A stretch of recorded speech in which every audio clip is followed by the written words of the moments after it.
In this episode of Weird Burgers, we're delving into the wonderfully chewy world of mochi. Mochi is traditionally made by pounding glutinous rice until it attains its uniquely bouncy, chewy texture. Does this belong on a burger? Yeah, probably not. Should chewy burgers be a thing? Yeah, also probably not. Am I gonna make it anyway? You bet.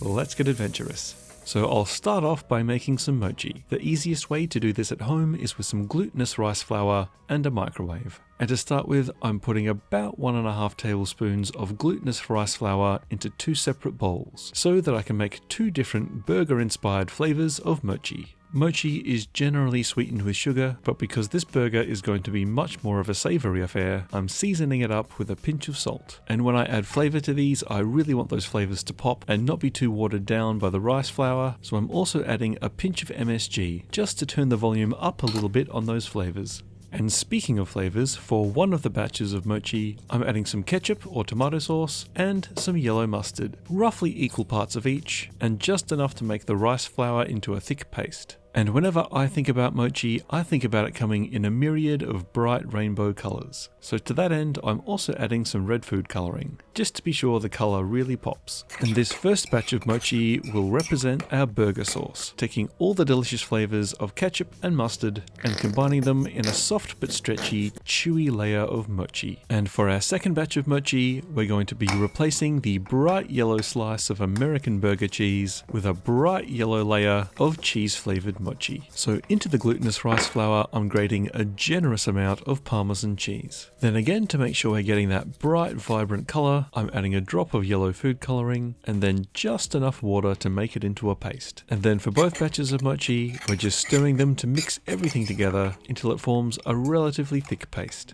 And then one batch at a time, I'm wrapping these in cling film and putting them in the microwave on high until they're hot and steamy. The cling film here is really important. That will help to trap the steam and make sure the mochi dough steams and cooks through evenly. Once it's hot and steamy, I'll get it out and give it a stir and then put it back in for one final steam. And yep, that's definitely sticky. I think we're off to a good start.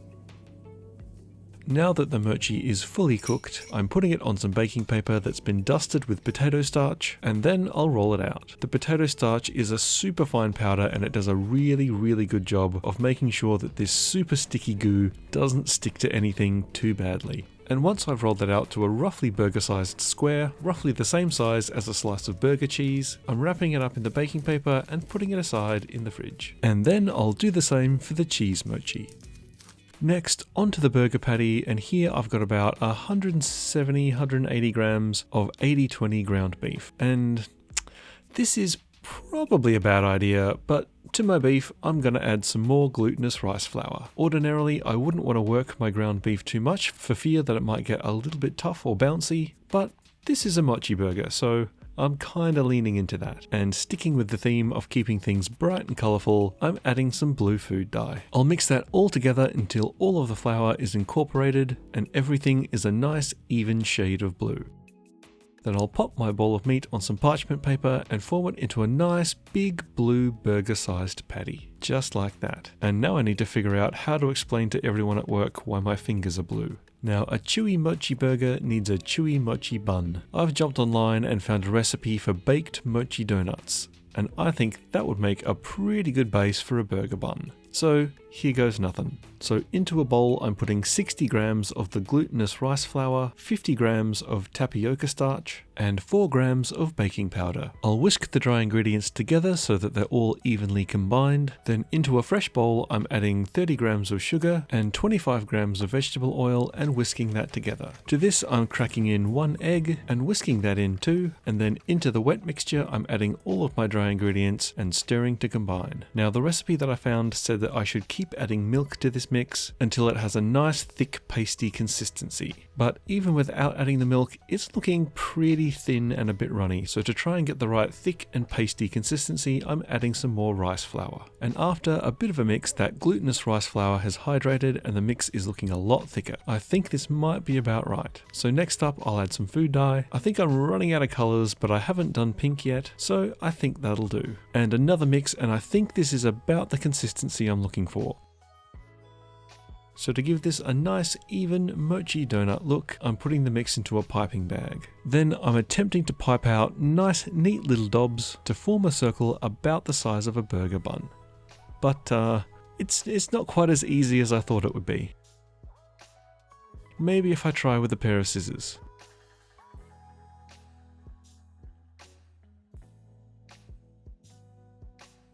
Well, that's working a little bit better, but this is still kind of turned out to be a bit of a mess. For the other half of the bun, I think I'll try something a bit simpler. And finally, they're, well, they are what they are.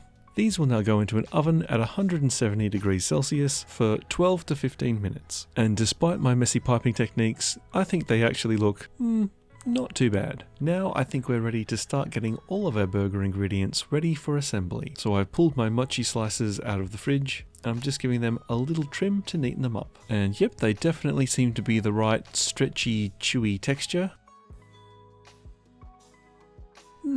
Yeah, despite having the distinctly chewy texture of mochi, this actually tastes quite a lot like regular cheese. And another little taste test of the other mochi, and that also has done a pretty good job of mimicking the flavour of a burger sauce. Just, you know, chewy. So we've got red, yellow, pink and blue, so to add to the rainbow of colours, I've got some nice fresh green lettuce from the garden. So I think I'll use the slightly lumpier bun as the bottom so that it's a bit hidden, and the smoother bun as the top. So now I think we're pretty much ready to cook the burger and assemble. So a tiny bit of oil into a hot pan, then I'm seasoning my bright blue burger with a pinch of salt and throwing it in.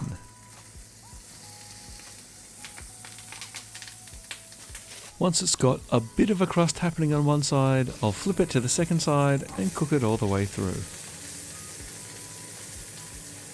And once the patty's cooked and had a little rest, I'm dressing the bottom bun with my burger sauce mochi and then placing my big weird blue burger patty on top of that.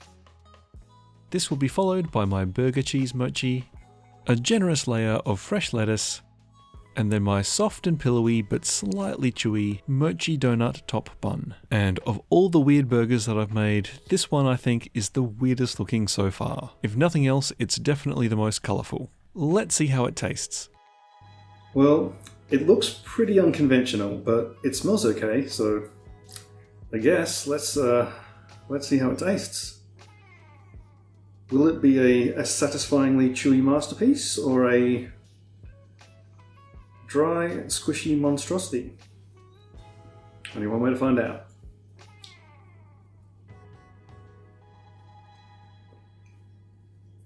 Well, there's certainly a lot going on texture-wise.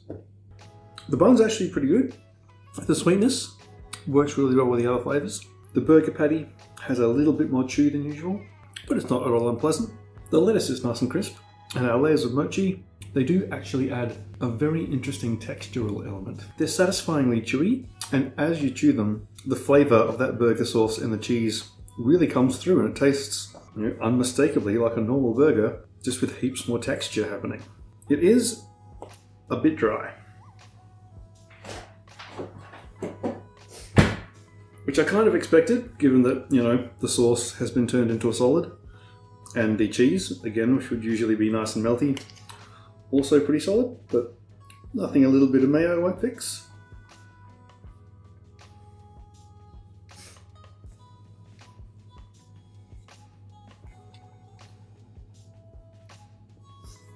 Well, that is by far the weirdest burger I've had this week, but it's pretty good. Will mochi burgers be the next big thing in burgers? Well, I don't know. Maybe if a few more people try it out, we'll see. But I think that's pretty good. Would you try making or eating a burger like this?